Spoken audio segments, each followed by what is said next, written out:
Ingat catatan sejarah bagaimana sebuah negara menjadi besar dan bertahan hingga ratusan tahun. Juga di sisi lain, ada negara yang bubar hanya dalam satu generasi. Semua itu bukan hanya karena berhasil mengurusi kebutuhan dalam negeri atau dikenal dengan istilah urusan domestik, namun juga berhasil menangani perampokan dari luar wilayah, baik yang terang-terangan merampok ataupun dengan halus menipu. Juga pandai memanfaatkan kekuatan luar negeri, serta mahir diplomasi, termasuk diplomasi dagang untuk memenuhi kebutuhan domestik yang tidak bisa diproduksi sendiri, baik bahan baku maupun produk jadi. Main cantik di luar negeri, main cantik di dalam negeri. Membangun SDM yang solid dengan jiwa nasionalisme yang tinggi adalah kunci negara berdaulat dalam jangka panjang. Atau pendeknya sebuah negara, semua ini bisa terjadi di bawah pemimpin yang punya visi. Tidak pernah cukup jika pemimpinnya pragmatis, sederhana, dan kasual. Semuanya akan ada akibat negatif dan positifnya dalam kurun waktu cepat maupun panjang. Kita lanjut informasinya. Kita melihat negara kota yang kecil di Eropa bernama Venesia di abad pertengahan yang bermain cantik, miring ke Yunani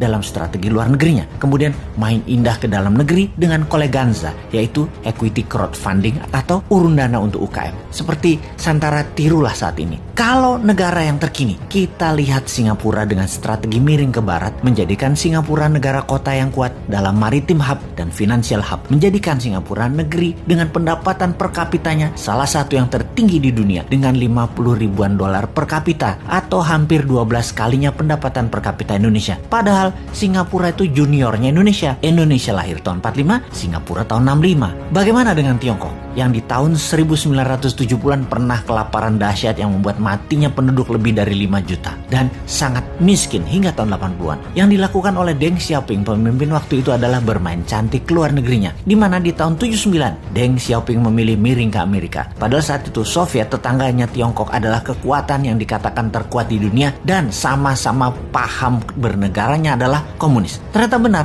sejarah berpihak ke Deng Xiaoping. Taruhan Tiongkok tepat di tahun 1991 Soviet bubar. Di tahun 80-an kekuatan komunis memang lagi kuat-kuatnya di dunia dan Amerika yang memiliki alat propaganda yang bernamanya demokrasi sedang diserang di mana-mana.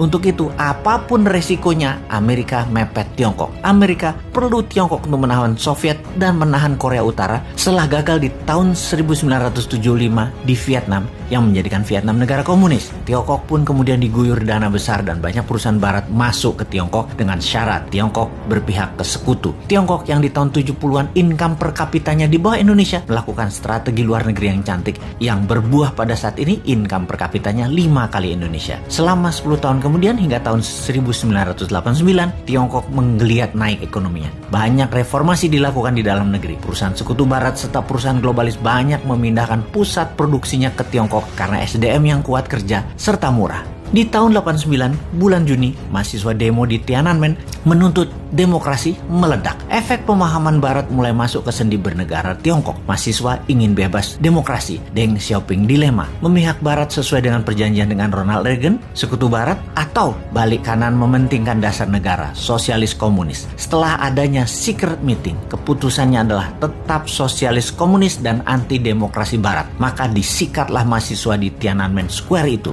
sebuah massacre atau pembantaian dengan 10.000 korban mati di saat itu. Efeknya dunia mengecam Tiongkok. Lebih dari 50% perusahaan Amerika dan perusahaan barat menarik diri dari Tiongkok. Namun keputusan Tiongkok sudah bulat. Bermain dengan globalis, tidak bermain dengan negara barat. Dengan membangun semua ke dalam negeri terlebih dahulu. Tiongkok menggunakan ekonominya MMT Michael Hudson. Tiongkok mainkan double currency system. Di dalam cetak uang berbasis proyek, ke luar negeri pakai yuan berbasis dolar. Tiongkok membangun gila-gilaan di dalam negeri setelah memiliki keterampilan yang diberikan barat selama 10 tahunan. Di dalam membangun berbasis printing money. Semuanya tentunya dengan studi mendalam, bukan asal bangun jalan tol saja misalnya, tetapi membangun jaringan sambungan antar kota produksi, pemasok bahan baku, hingga membangun industri kendaraan niaganya. Isinya apa, kemana arahnya, semua dirancang dengan teliti. Efeknya biaya produksi turun, produksi jadi cepat terdistribusi. 12 lapis benefit pembangunan didapatkan. Bukan hanya 2 manfaat didapatkan dalam membangun jalan pakai hutang, yaitu jalanan dibangun ramainya hanya untuk mudik lebaran sebagai manfaat pertama